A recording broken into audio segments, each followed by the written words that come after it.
본 방송에서 제공하는 투자 정보는 투자 판단에 대한 조언입니다. 방송에서 제공하는 주식의 가치, 가격 상승 및 가격 하락에 대해서는 방송사에서 보장하지 않습니다.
안녕하세요. 막상막하투맨쇼 김혜영입니다. 자, 오늘은 모처럼 기분 좋게 시장을 바라볼 수 있지 않았나 싶습니다. 코스피가 오랜만에 강하게 올라옵니다. 수급이 탄탄하게 받쳐줬죠. 외인가 기관의 쌍끌이 매수세가 유입이 됐고요. 외국인들이 선물 쪽에서 강하게 매기가 좀 들어옵니다. 1960선 오랜만에 확인하는 모습이었는데요. 상대적으로 유동성이 적은지라 코스닥 쪽은 상대적인 소외를 받을 수밖에 없는 하루였습니다. 앞으로 시장 상황 전반적으로 어떻게 점쳐봐야 할까요? 오늘도 투맨쇼 함께 하시면서 그 해답 찾아가시기 바라겠습니다. 자, 그럼 막상막하 투맨쇼 지금부터 본격적으로 시작합니다.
오늘 신한지주가 3분기 영업이익 발표를 했습니다. 어닝 서프라이즈 기록하면서 출발부터 갭상승으로 올라온 뒤 8% 정도 강한 급등세 보였다라는 소식 증시의 화제 1분 통해서 확인해봤습니다.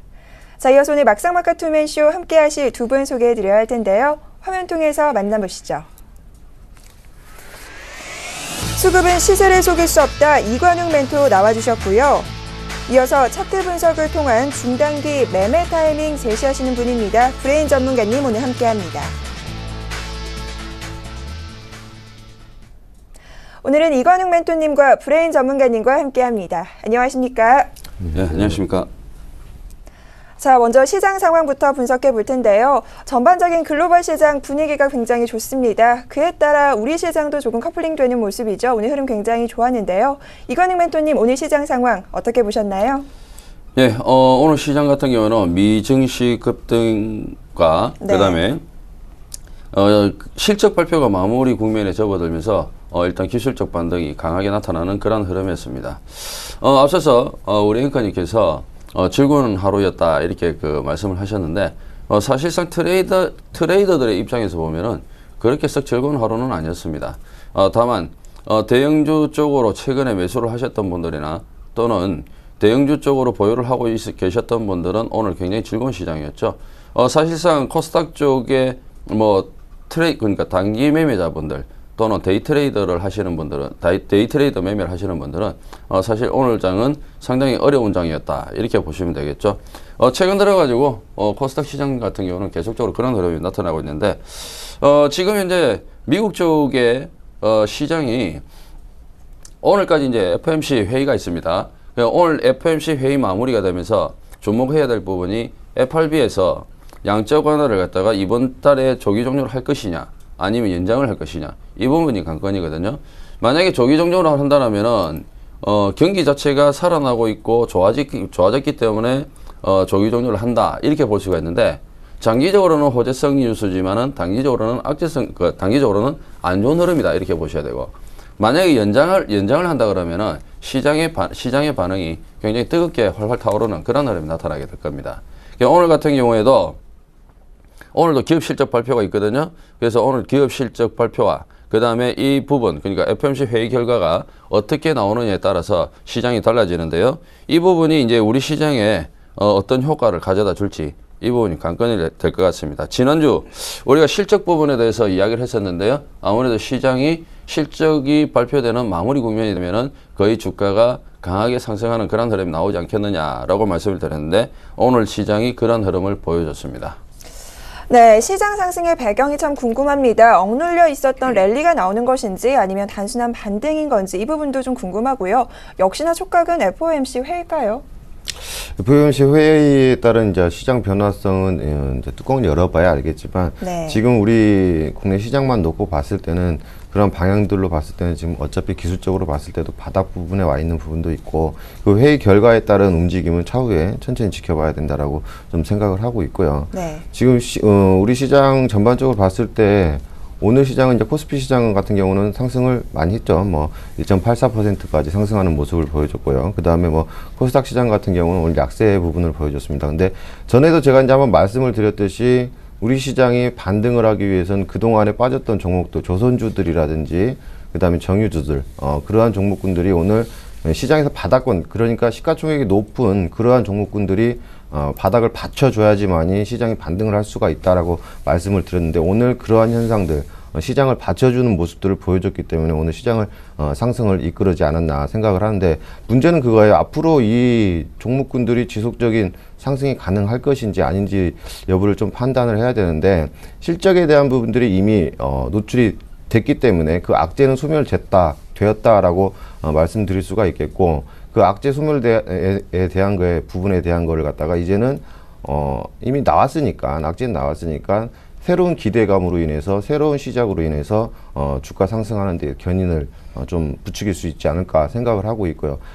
코스닥 조정폭 같은 경우는 오늘 그동안의 상승에 대한 조정이라고 볼 수가 있겠는데 코스닥 조정 같은 경우 오늘 종목군들을 보면 개별 종목들이 오늘 약했던 모습들을 볼 수가 있었어요. 그동안에 시장이 약했던 코스피 시장이 약했던 부분들을 갖다가 감싸 안아줬던 개별주들 개인 투자자 분들의 종목들이 강했던 부분들이 있었는데 오늘은 그러한 부분들이 전반적으로 수급이 빠져나가는 그런 모습들을 볼 수가 있었습니다. 근데 앞으로의 전략이 좀 중요하다라고 볼 수가 있겠고요. 그다음 선물 방향성도 좀 중요하다라고 볼 수가 있겠습니다.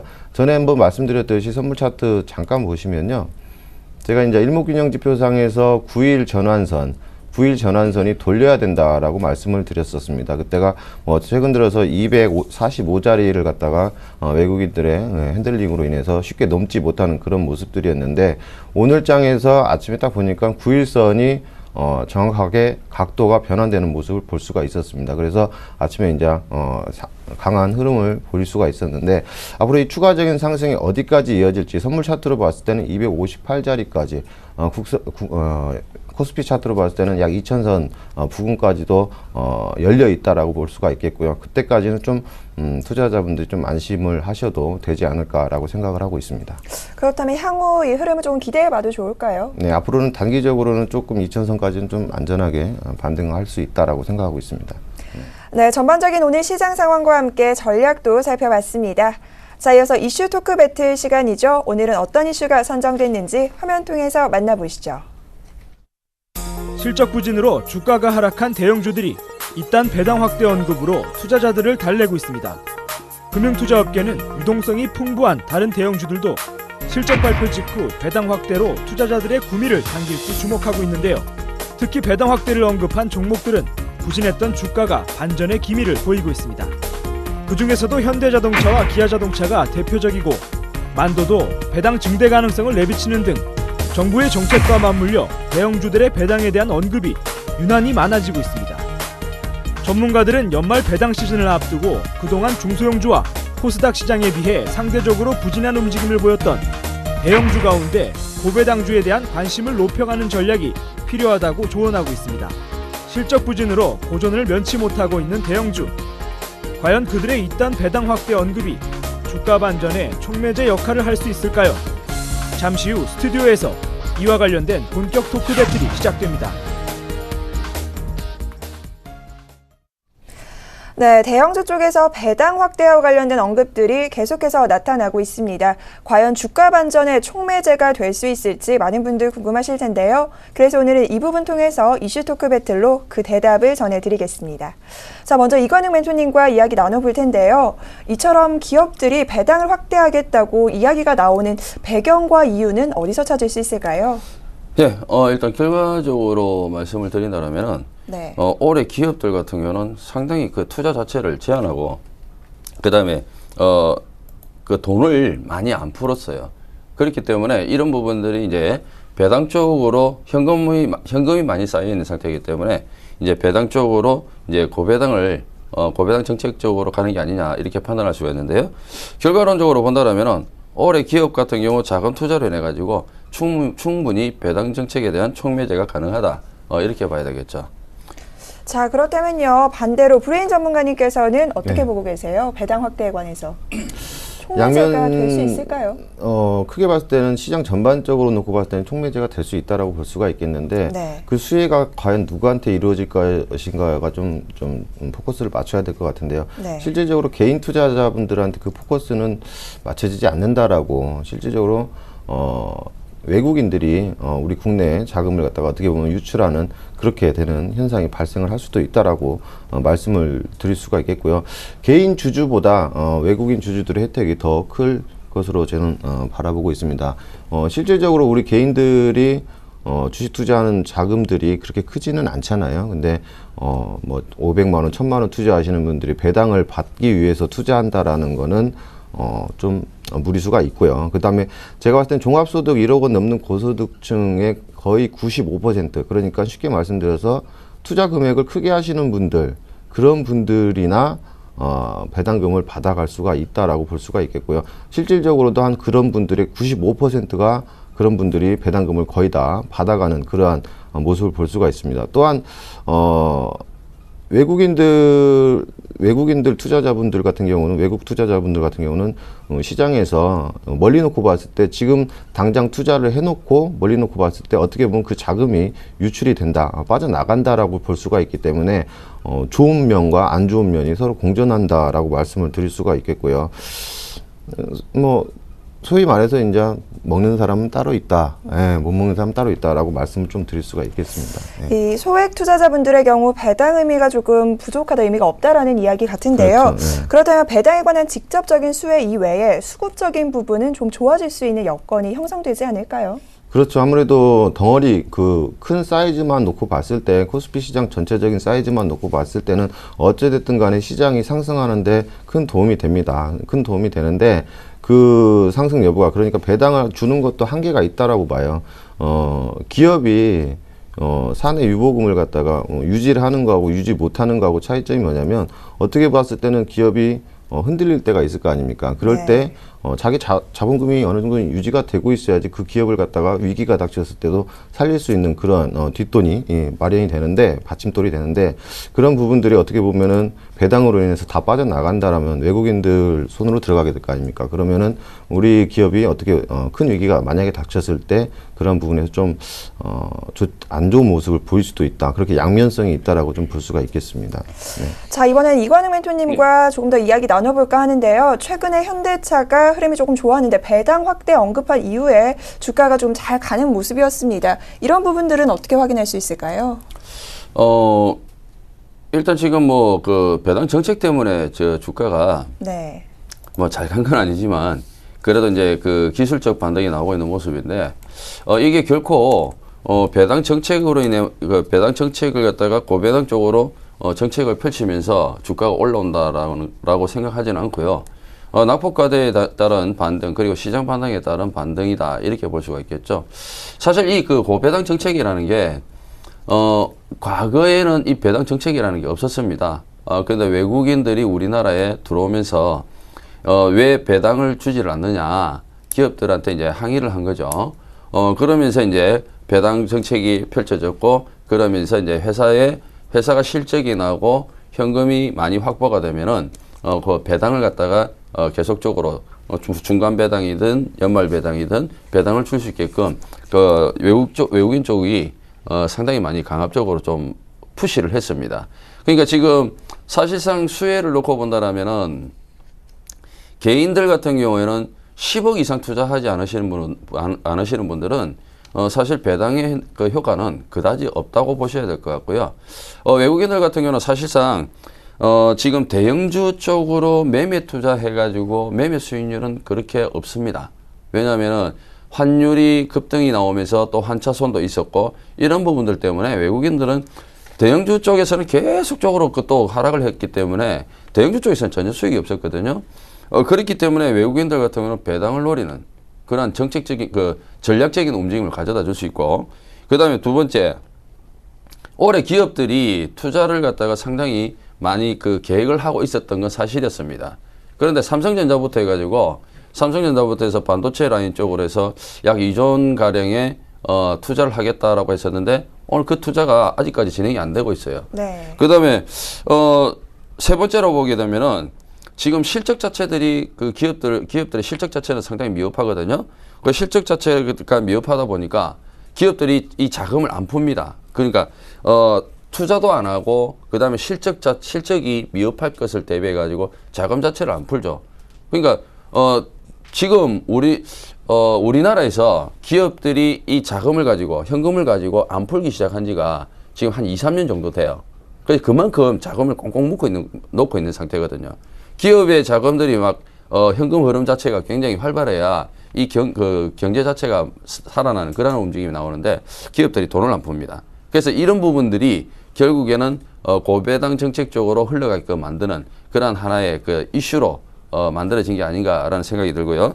그 다음에 마지막으로 본다라면은 지금 이제 유럽 쪽에 독일의 경기 지표는 상당히 좋지 못하고 그러니까 독일이 경기 지표가 안 좋다 보니까 유럽의 경기도 그 둔화가 발생이 되는 유럽의 경기가 둔화가 발생이 되는 게 아니냐, 이렇게 이야기를 하고 있지만 사실상 어제 미국의 소비자 신뢰 지수를 딱 열어보니까 상당히 급등이 나왔단 말이에요. 그러다 보니까 미국 같은 경우는 일시적으로 경기 지표가 안 좋았던 것 뿐이지 9월달 10월 중순까지는 그 이유는 경기 지표들이 상당히 좋은 모습이다. 특히 12월 달에 이제 그 미국 같은 경우는 소비 국가지 않습니까? 소비 국가고 그 다음에 연말로 가면 갈수록 소비가 많이 쏠리거든요.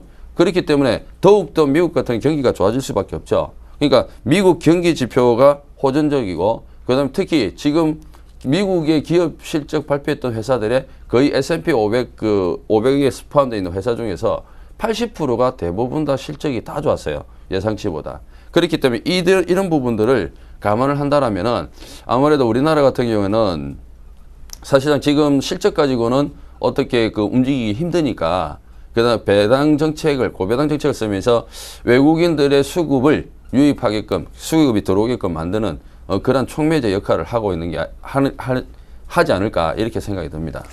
네, 전반적으로 공통적인 두 분의 견해는 개인 투자자분들은 소액으로 이제 배당과 관련된 직접적인 수혜는 조금 힘들다라는 말씀 같은데요. 그렇다면 연말 배당 시즌이나 배당 확대로 인해서 주가가 상승할 수 있는 섹터나 종목 어떤 것들이 있을까요? 일단 섹터 종목 말씀드리기 앞서서 네.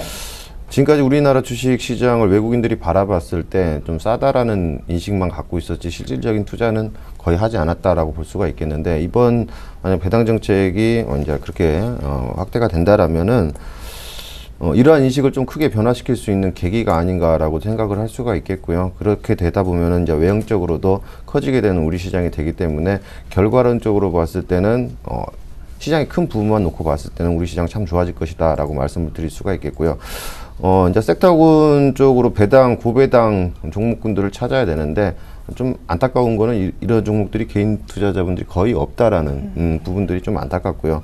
제가 보고 있는 종목들은 대부분 가격대가 오뚜기라든지 롯데칠성이라든지 LS 산재라든지 그러한 섹터 종목들, 고배당 종목들에 포함될 수가 있겠는데, 아쉽죠. 개인 투자자분들은 이런 종목을 가지고 끝까지 가지고 갈 수 있는 여건이 안 되기 때문에 그죠. 그런 부분들이 좀 아쉽다라고 말씀을 드릴 수가 있겠습니다. 네. 근데 이 배당 섹터 쪽도 있지 않습니까? 네. 고배당 받는 것도 중요한데, 과거에 이런 사례가 있습니다.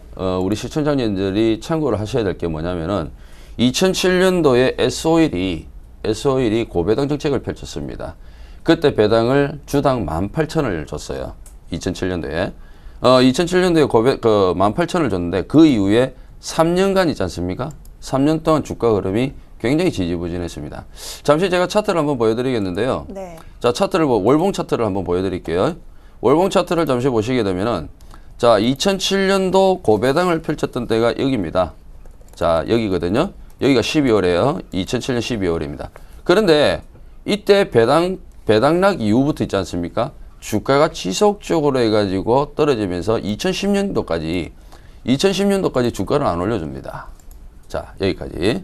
그러니까 이때 여기서 고점이 얼마였었냐면은, 이때 88,000원이었는데요. 주가를 얼마까지 뺐냐면 5만원까지 뺐습니다. 그 다음에 이 S-오일이 배당을 많이 준다고 소문이 났을 거 아니에요. 그죠? 소문이 났으면은, 실제 사례가 있었습니다.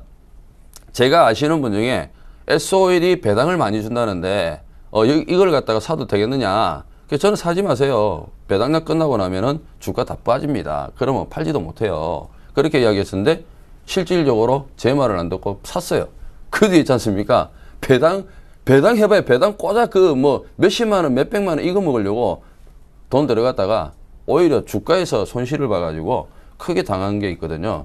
그렇기 때문에 주가 위치가 어디냐에 따라서 내가 배당을 받아야 되느냐 말아야 되느냐. 주가가 바닥권에 있다라면 배당을 받아도 주가는 다시 올라가게 돼 있어요. 예. 그런데 주가가 고가권에 있으면은 배당 받으면요, 그 주가 떨어집니다. 그렇기 때문에 그 위치를 봐가면서 배당을 받아야 된다는 점, 이 점을 참고하시기 바랍니다. 그럼 그런 위치에 따라서 알맞는 종목이 좀 있을까요? 보여주실 만한? 글쎄요, 지금 사실 그 고배당 쪽을 준다라면은 음식료 업체들, 네. 그리고 또 가장 우리나라에서 배당 또 많이 주는 데가 통신업종, 그리고 한전, 이런 쪽이거든요. 내수 네. 쪽. 그런데 사실 지금 이들 종목군들이 연말에 배당락이 끝나고도 주가가 지속적으로 오를 수 있느냐, 이걸 판단해야 돼요. 그죠. 네, 그래야지만이 배당도 받고 수익도 챙기고 이렇게 되는데, 만약에 그게 안 되면은 배당을 못 받거든요. 갈 수 있는 섹터가 없나요, 그러면? 지금 그러니까 어떻게 보면 내년 초죠. 네. 내년 초까지 통신주가 강할 것이다라고 제가 장담할 수는 없거든요. 지금 한국전력 잠시 차트를 한번 볼게요. 네. 통신주하고 한국전력 잠시 차트를 보여드리면은, 한국전력의 월봉입니다. 한국전력의 월봉을 보면은 이번 달에 음봉이죠. 이번 달에 음봉이면은 다음 달에는 양봉이에요. 그럼 다음 달에 양봉이면은 이게 12월 달까지 연속성으로 보일지 아니면 12월 달에 조정을 보일지 알 수가 없는 부분이에요. 다만 연봉 차트의 흐름을 보면은 이 한국전력은 내년 상반기에도 일단은 주가 흐름은 괜찮다라는 거예요. 그래서 한국전력 이런 종목군들은 배당을 줄 때 배당을 받는다고 하더라도 크게 손실 보기보다는 오히려 배당도 받으면서 주가 흐름을 좋게 가져갈 수 있는, 즉 수익도 노려볼 수 있는 두 마리 토끼를 잡을 수 있는 그런 종목이라고 보시고요. 그 다음에 통신주 중에서는 SK텔레콤이 아무래도 배당을 제일 많이 주죠. 배당을 제일 많이 주는데 월봉의 흐름을 보시죠. 월봉의 흐름을 보시면 SK텔레콤 같은 경우는 이번에 지금 음이고 아래꼬리를 달았죠. 이번에 음이고 아래꼬리를 달았는데 여기서 만약에 이 아래꼬리 반등을 이용을 해가지고 11월 달에 양봉이 나오면은 또 마찬가지로 12월 달에 조정이에요. 근데 더 이상 이 고점을 돌파를 하지 못하게 되면 내년 1월 달도 조정이에요. 자, 연봉 차트를 보시죠. 연봉 차트가 어떻습니까? 강한 모습이죠. 이런 흐름들은 조정을 받고 다시 올라오는 그런 흐름이거든요. 그러니까 자칫 잘못하면 SK텔레콤 같은 경우는 배당을 받더라도 배당 받고 몇 개월, 수개월 동안 물렸다가 다시 나중에 본전 찾거나 아니면 수익을 낼 수 있는 그런 흐름이기 때문에 저는 통신주는 사실상 배당은 많이 준다지만 배당을 받기에는 조금 껄끄럽다. 만약에 진짜 배당과 수익 두 마리 토끼를 노리고 싶다라면 저는 한전 쪽이 조금 낫지 않느냐 그렇게 판단을 해봅니다. 자, 그럼 배당 정책으로 결과적으로는 외국인들의 수급이 좋아진다라는 부분에 포커스를 좀 둬야 할 것 같은데요. 자, 그럼 전문가님께서는 이제 통신주는 조금 껄끄럽다라고 하셨고 한국전력을 꼽아주셨는데 어떠세요? 저도 같은 하시나요? 생각이긴 한데요. 이제 네. 그 배당 투자라는 그 개념 자체를 잡으시려면 네. 제가 볼 때는 이제 눈 감고 투자라고 하죠. 그냥 묻어놓고 일단은 딱 봤을 때 저가에 있다. 그때 투자해놓고 1년, 2년 투자해서 그 배당금을 받는 게 아니라 꾸준한 배당을 받기 위한 투자를 해야 된다라고 생각을 할 수가 있고, 그다음 개인들하고는 거리가 멀다라고 말씀을 드릴 수가 있겠습니다. 자, 이렇게 해서 오늘 이슈 토크 배틀 배당 확대로 인한 주가 상승 반전의 촉매제가 될 수 있을지 알아봤는데요. 두 분의 의견 화면 통해서 정리해 드리겠습니다. 자, 먼저 이관웅 멘토님 의견입니다. 올해 기업이 적은 투자로 촉매제 가능하다라는 의견 주셨고요. 이어서 브레인 전문가님 역시 마찬가지입니다. 주가가 저평가 국면에 있는 만큼 고배당주 찾기에 나서고 있다라는 부분 짚어주셨습니다.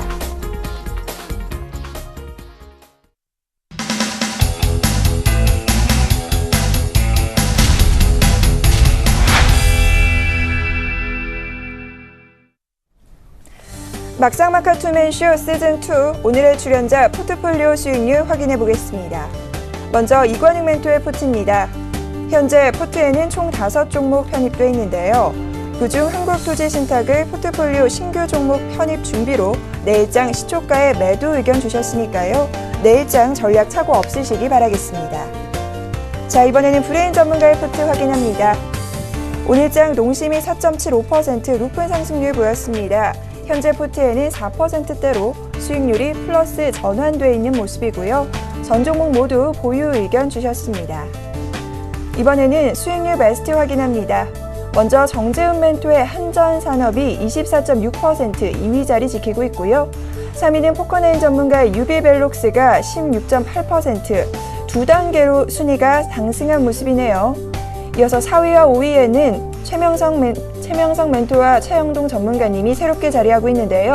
대성창투가 14.1%, 세운메디칼이 13.9% 기록하고 있습니다. 자, 이어서 수익률 베스트 1위 확인해 보도록 하죠. 과연 누가 차지했을까요? 역시나 부동의 1위 자리 지키고 있습니다. 조민규 멘토의 유니테스트가 89.5% 수익률 기록하고 있네요. 이번에는 누적 수익률 베스트 확인합니다. 어제 이어 오늘도 역시나 조민규 멘토가 100%가 넘는 높은 누적 수익률 보여주고 있습니다. 오늘은 104.5% 수익률 기록하고 있고요. 2위에는 정재훈 멘토가 28.3%, 3위를 브레인 전문가가 바짝 뒤쫓고 있습니다. 27.5%의 수익률 기록하고 있네요. 포트에 담긴 종목 수익률 확인해보고 왔습니다. 이어서 AS 전략 세워드려야겠죠? 이관웅 멘토님부터 포트에 담긴 종목들 간략하게 AS 해보도록 하죠. 네, 먼저 그 매도 의견이 나간 종목부터 말씀을 드리겠습니다. 한국토지신탁인데요. 한국토지신탁이 매도 의견이 나갔던 거는 이제 새로운 종목을 편입하기 위해서 이제 자동으로 매도 의견이 나갔다라는 점, 이 점을 참고를 하시기 바랍니다. 일단 먼저 수급 쪽으로 조금 체크를 해보겠습니다. 한국토지신탁이 아직까지 투신권이 가지고 있죠, 그죠? 투신권 지속적으로 매수하고 있고 사모펀드 쪽에서 매수하고 있습니다. 기관 쪽에서는 지속적으로 매수가 들어오는 모습이고 외국인들은 매도 강도를 줄였네요. 자, 그렇다면은 여러분들께서는 한국토지신탁을 제가 매도 의견이 나갔다고 해서 단기적으로 매도하시지 마시고 그대로 보유 좀 하세요. 지금 주봉의 흐름을 봤을 때 추세 변화는 없습니다. 곧 지속적으로 반등이 나올 가능성이 높으니까요. 보유 좀 하셨다가 좋은 가격대에 제가 다음 목표가를 4,000원 정도로 잡아드렸는데 일단은 3,500원 이상은 호가하는 그런 움직임이 나올 가능성이 크니까 보유 관점으로 조금 체크를 하시고요. 자, 그 다음에 신혼입니다. 자, 신혼 같은 경우에도 고점 형성하고, 자, 여기 이날입니다. 23일에 고점 형성하고 수급이 조금 수급 자체가 조금 약화되면서 안 좋은 모습을 보여줬죠. 한 며칠 빠졌는데요. 자, 보시면은 투신권이 10월 27일 날 17만 5천 주를 팔고요. 그 다음에는 매도 물량이 줄어들고 있죠. 대신에 외국인들은 지속적으로 사주고 있고요. 보험권, 그러니까 주포인 보험권에서는 아직까지 물량을 내놓지 않고 있습니다. 그렇다면은 이 신호는 단기적인 조정 자리다.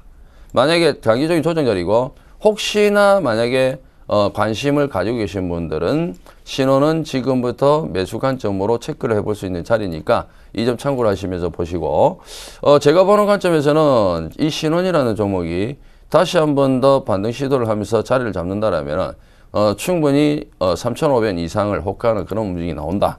그렇게 보시면 될 것 같고요. 자, 다음은 교보증권입니다. 오늘 전반적으로 대형주들이 강하게 올라오면서 평균적으로 5에서 7%, 그 다음에 뭐 현대미포조선 같은 경우는 뭐 거의 상한가 부분까지 올라가는 그런 흐름을 보여줬거든요. 그런데 증권주 중에서도 있잖아요. 증권주 중에서 교보증권은 시장이 조정 나올 때 안 빠졌단 말이에요. 그러니까 오늘 같은 경우 교보증권은 2%대밖에 안 움직이죠. 그런데 다른 증권주들 보면은 삼성증권이 뭐 5%대 움직이고, 그 다음에 유비타 증권인가요? 그쪽이 오늘 장중에 뭐 7%씩 움직이고 막 이런 흐름이 나왔죠. 그러니까 그런 종목군들은 교보증권이 안 빠질 때 그들 종목군들은 많이 빠졌었거든요. 그렇기 때문에 지금 오늘 그렇게 동반적으로 같이 올라온 거고, 추세 자체는 이들 종목보다는 교보증권이 더 강하고 더 좋아요. 앞으로 윗방향으로 열어놓고 강하게 움직일 수 있는 거는 교보증권이에요. 제가 여러분들께 여기서 간단하게 매매 팁 하나를 가르쳐 드릴게요. 네. 자, 지금 보시면은, 자, 차트를 보세요. 자, 이거는 실전 매매 팁이에요. 저만의 노하우. 여기 보시면은 저점이 여기에요. 이 화면에서 보이는 저점이 여기입니다. 이 화면에서 보이는 저점이 여기인데, 이 저점이 시간이 지나면 좌측으로 사라져요. 이렇게. 좌측으로 사라지잖아요. 이 좌측으로 사라지면은 다음 저점을 보시게 되면 이 저점들이 계속 꾸준하게 높아지죠. 그죠? 그럼 어떻게 되는지 아세요? 이 저점들이 이 밑으로 내려와야 돼요. 이렇게. 그러면 이 밑으로 내려와야 되면은 여기서 주가가 안 올라가잖아요. 고점에서. 그러면은 이 가격대들의 칸들이 굉장히 넓어져요. 그러면 이 주가 반대로 생각해 보세요. 그럼 이 칸들이 유지가 되면은 결국 이 주가는 위로 강하게 올라갈 수밖에 없는 거예요. 즉, 저점이 나와 있는 상태에서 이 저점이 좌측으로 사라지면은 이 주가는 고점을 뚫고 신고가 뚫고 계속적으로 가는 거예요. 그래서 교보증권은 지금이라도 사시려고 하시는 분들은 매수하셔도 관계없어요. 제가 목표가 18,000원 정도 잡아드렸잖아요. 그죠? 18,000원 정도 잡아드렸는데 얘는 주봉과 월봉의 흐름을 보시면은요. 월봉의 흐름 보시면은 위로 쫙 열려 있습니다. 조정 자체는 크게 안 나와요. 조정 자체는 크게 안 나오고 위로 쫙 열려 있으니까 언제든지 매수를 하셔도 충분히 좋은 성과 거둘 수 있다. 그리고 수급이 뭐니 해도 수급을 보세요. 투신, 연기금, 국가지자체, 사모펀드, 그 다음에 금융투자, 보험, 기관 쪽에서 계속 사고요. 외국인이 계속 삽니다. 이게 있지 않습니까? 이들이 이렇게 사주는데 이 주가가 빠지겠습니까? 안 빠집니다. 그러니까 지금도 사도 되는 자리고요. 자, 다른 종목군들은 조금 간단하게 말씀을 드릴게요. 네. 자, 아가본 컴퍼니를 보죠. 아가본 컴퍼니는 사실상 그 중국 쪽에 내년에 두 자녀 수혜를 받는 종목이에요. 두 자녀 정책 수혜를 받는 종목이기 때문에 지금 이제 10월 말이죠. 추세 변화가 됩니다. 월봉 보세요. 월봉 보시면은 이번 달 눌림목이죠. 그렇죠? 눌림목이기 때문에 11월 달에는 상승적으로 가는 거예요.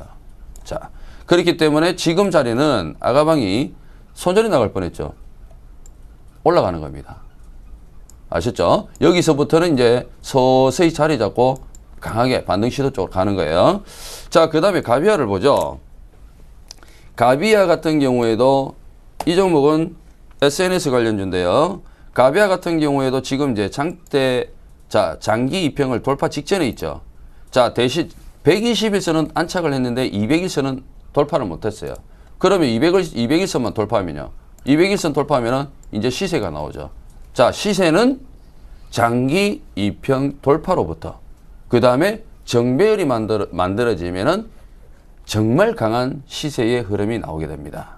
대시세는 정배열이 만들어지면 대시세가 나오고 그 다음에 시세의 초기는 장기 2평 돌파를 하면서부터 나오게 됩니다. 그러니까 이런 종목군들은 가비아 같은 경우에는요.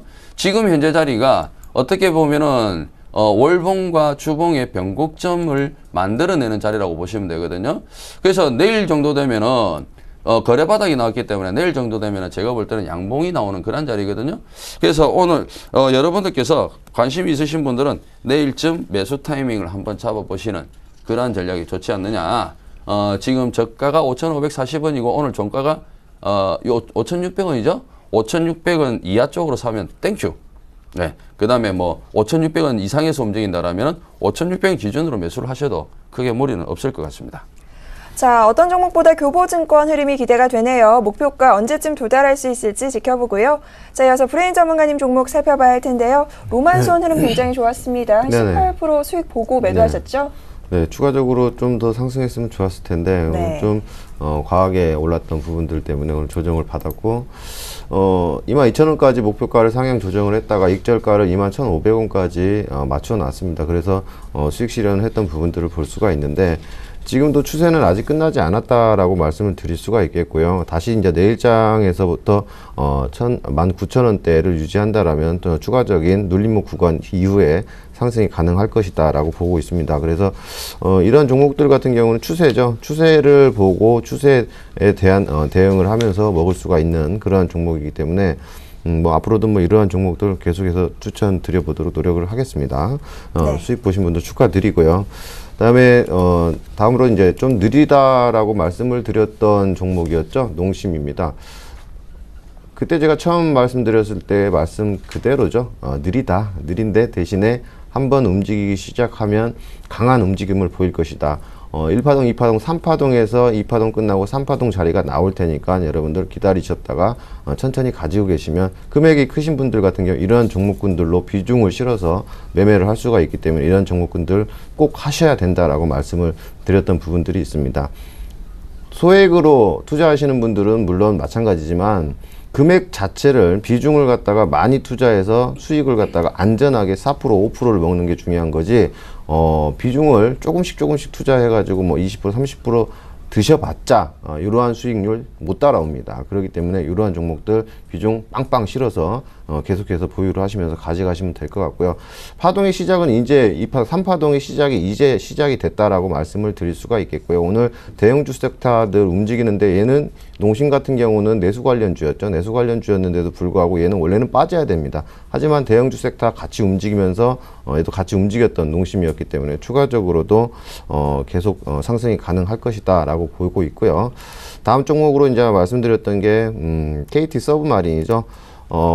현재로서 KT 서브마린 같은 경우는 좋은 흐름 나오고 있습니다. 농심하고도 마찬가지예요. 방금 전에 파동을 말씀드렸었는데 3파동에서 이제 다시 한번 추가적으로 2파 나오고 3파 추가적으로 상승하려고 하는 모습인데 좀 단기간에 많이 올랐죠. 많이 올랐던 거에 비해서 지금 약한 조정을 받고 있습니다. 오늘 시장 수급 전반적으로 이러한 종목 섹터군들이 수급을 전혀 받지를 못했던 모습들을 볼 수가 있었기 때문에 이 종목 또한 오늘 조정을 받았다라고 볼 수가 있겠고요. 제가 봤을 때는 뭐 라운드 피겨 가격대인 7,000원 가격대를 유지를 한다라면 추가적인 재상승이 또 가능할 것으로 보고 있고요. 좀 목표가를 높게 보고 있습니다. 저번에 말씀드렸던 그 가격대보다 좀 더 상향 조정을 할 계획이니까요. 보유 아직 안 하신 분들 같은 경우는 눌림목 자리 봐가면서 추가 진입을 해보시는 것도 괜찮지 않을까라고 말씀을 드릴 수가 있겠고요. 저는 이제 KT 뮤직을 갖다가 중간에 이제 편입을 시켜드렸었는데, 오늘 장에서 좀, 어제 오늘 좀 조정을 받았습니다. 안타까운, 모습이긴 한데, 좀 1차 상승 이후에 최근 들어서 KT 뮤직 같은 경우는 음원 사이트 지니를 통해서 스트리밍이 증가되고 있는 모습들을 볼 수가 있어요. 근데 그러한 실적적인 부분들이 1차 파동에서 나왔다는 얘기죠. 그래서 오늘 이번 장에서는 지금 현재로 봤을 땐 눌림목이 나오는데, 제가 이제 추천드렸던 자리는 분명히 말씀드렸지만 보라색선과 일치하는 차트상으로 봤을 때 제가 말씀드릴 수 있는 그런 부분들의 조건이 충족됐기 때문에 말씀을 드렸던 그 부분이고, 지금까지 손절가를 이탈하지 않는다라면은 이 종목 같은 경우는 또 한 번의 강한 상승을 이제 기지개를 핀다라고 말씀드릴 수가 있겠습니다. 또 한 번의 강한 상승을 보여주지 않을까라고 생각을 하고 있습니다. 네, 브레인 전문가님 누적 수익률 랭킹 3위에 랭크되어 있는데요. 2위와 1위 자리 언제 탈환하실 수 있을지 기대해 보고요. 두 분의 전략 꼼꼼하게 챙겨보시면 될 것 같습니다. 자, 이어서 종목 추천 히든카드 시간입니다. 어떤 종목 갖고 오셨는지 화면 통해서 만나보시죠. 자, 먼저 이관용 멘토님께서는 CTC 바이오 갖고 오셨네요. 추천 포인트 살펴보죠. 하반기 국내외 판권 계약 추이가 관건인데요. 올해 매출액과 영업이익 증가가 예상된다라는 부분 짚어주셨습니다. 이어서 브레인 전문가님 종목 살펴보도록 하죠. 서린바이오 갖고 오셨네요. 추천 포인트 살펴보겠습니다. 글로벌 헬스케어 시장 진출했다라는 부분과 함께 기술적인 반등 구간에 놓여 있다라는 포인트 짚어주셨네요. 자, 두 분의 종목 저희가 화면 통해서 먼저 만나봤는데요. 추천 포인트에 관해서 조금 더 자세하게 살펴보고요. 매매 전략도 함께 세워보도록 하겠습니다. 이관웅 멘토님 종목부터 확인해 보도록 하죠. 네, 오늘은 바이오주를 하나 가지고 왔는데요. CTC 바이오입니다. 이 CTC 바이오 같은 경우는 동물과 그 다음에 인체 의약품을 생산하는 업체입니다. 특징이라면은 필름형 제재에 이제 주력하고 있다라는 게 이제 특징이죠. 지금 이 CTC 바이오가 작년부터 해가지고 올해까지 실적이 조금 안 좋습니다. 올해 상반기까지. 그러니까 작년에 빠졌던 이유가 2013년도 봄부터 해가지고 빠졌던 이유가 왜 빠졌냐면 실적 때문에 그렇거든요. 그러니까 올 상반기까지 실적이 조금 안 좋았습니다. 그런데 지금 동물의약품 쪽에 사업부 실적이 개선이 되고 있어요. 그래서 이쪽 부분과 그 다음에 주목을 해야 될 게 뭐냐면은 하반기 쪽으로 가면은 국내외 이제 판권 계약이 될 거냐 말 거냐 그게 관건이거든요.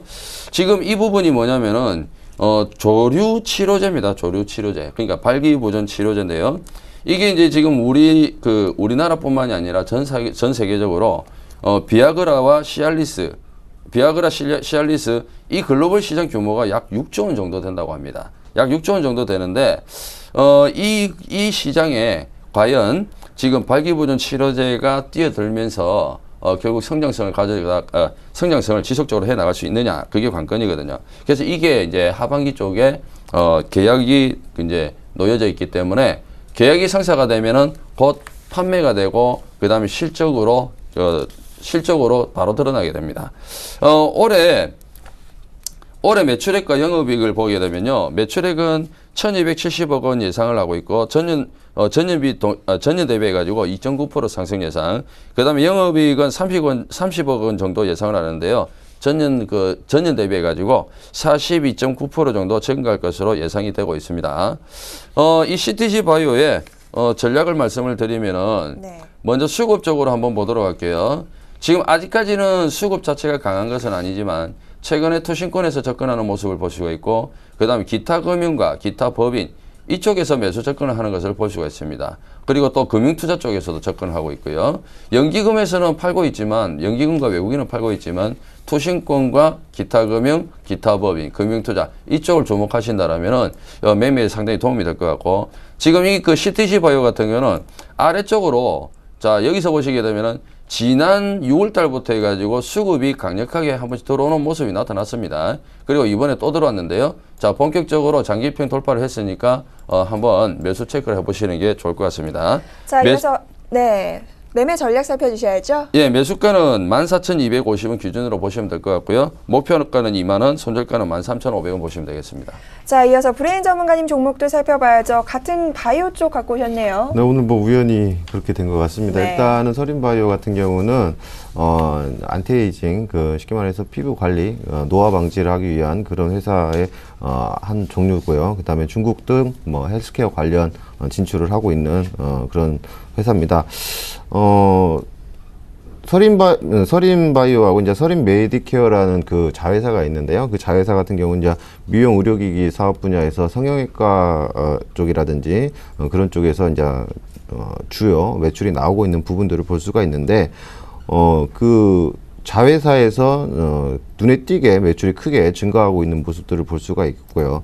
그 다음에 지금 현 시점으로 봤을 때 제가 뭐 기술적인 부분들을 말씀을 드리자라면 시장에서 제가 이런 종목을 잘 추천을 안 하죠. 오늘 상한가 들어간 종목인데 상승했던 부분들에 대한 부담감이 있기 때문에 웬만해서는 제 브레인이가 이런 종목 잘 추천을 안 드리는데 기업이 워낙에 좋다 보니까 제가 이런 기업을 말씀을 드릴 수가 있는 부분이 있고요. 차트적으로 한번 잠깐 보시면서 말씀을 드리도록 하겠습니다. 어지럽습니다. 어지러운데 최근 들어서 상한가와 하한가를 계속해서 상한가, 저가까지 왔다 갔다 하는 모습들을 볼 수가 있는데요. 내일장에서 이제 여러분들이 이제 공략하실 때 조금 조심해야 되는 부분들은 시가가 너무 강하게 출발한다든지 그러면은 좀 부담은 있겠지만 아랫꼬리를 달 확률이 높기 때문에 분할로 매수를 하셔서 천천히 진입을 하시는 게 좋을 것 같고요. 지금 현재로서 봤을 때 기업의 내용 또한 천천히 좋아지고 있는 모습. 앞선에도 좋았었는데 잠깐 주춤했던 모습은 있습니다. 매출처가 일부분이 막혔던 부분들이 있었기 때문에 그렇습니다. 근데 앞으로 다시 그러한 사업 다각화로 인해서 좋아질 모습을 보이고 있으니까요. 한번 공략을 해보실 때 내일 시초가 공략을 하시는데 천천히 봐가면서 아랫꼬리 공략을 하시는 게 좋을 것 같습니다.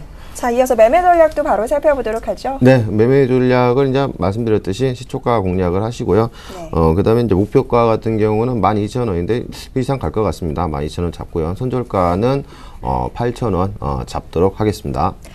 자, 두 분의 히든카드 종목 확인해 봤는데요. 화면 통해서 다시 한번 정리해 드리겠습니다.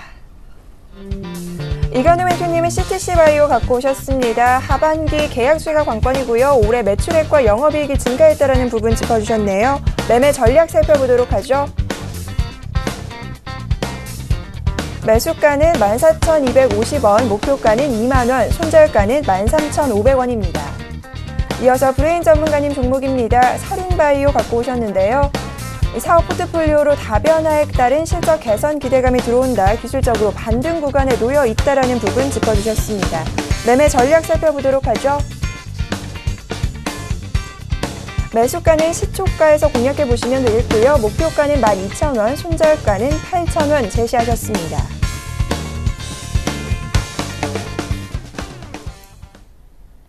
저희가 준비한 소식 여기까지입니다. 오늘 함께해 주신 브레인 전문가님과 이관웅 멘토님 여기서 보내드리도록 할게요. 오늘 말씀 고맙습니다.